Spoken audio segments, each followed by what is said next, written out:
سلامونه دوستانو، په دې هیله چې ټول به راته روغ او جوړ د افغانستان ابدالیانو کرکټ ملي لوبډلې نن د سریلانکا لیپ لوبډلې پر وړاندې خپله لومړۍ ورځنۍ لوبه ترسره کوي چې په دغه لوبه کې افغان لوبډلمشر اکرام علي خیل د لوبې ټاس وګټي، په خپله د توپ اچونې پرېکړه وکړله. د سریلانکا لوبډلې هم په دغه لوبه کې ډېره زبردسته په زړه پورې توپوهنه وکړه چې په 50 اورونو کې د اتو لوبغاړو په اسپزېدو سره 304 منډې جوړې کړلې. په لوبه کې افغان توپ اچوونکو ډېره خرابه ناکامه توپ اچونه وکړله، ونه توانېدله چې د سریلانکا لیپ لوبډلې پر وړاندې ښه توپ اچونه وکړي، ډېرې زیاتې منډې ورکړلې.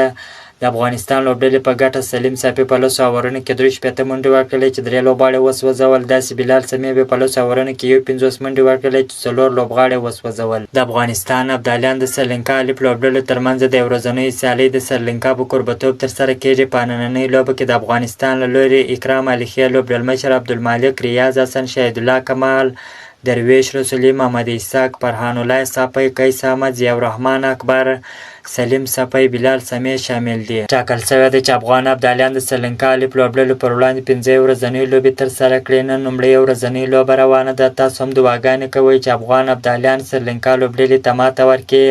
که تاسو هم غواړئ د کرکټ په اړه باندې تازه او مهمو معلومات څخه ځان خبر کړئ، نو زموږ پیج سره فالو، چینل در سره سبسکرایب کړئ.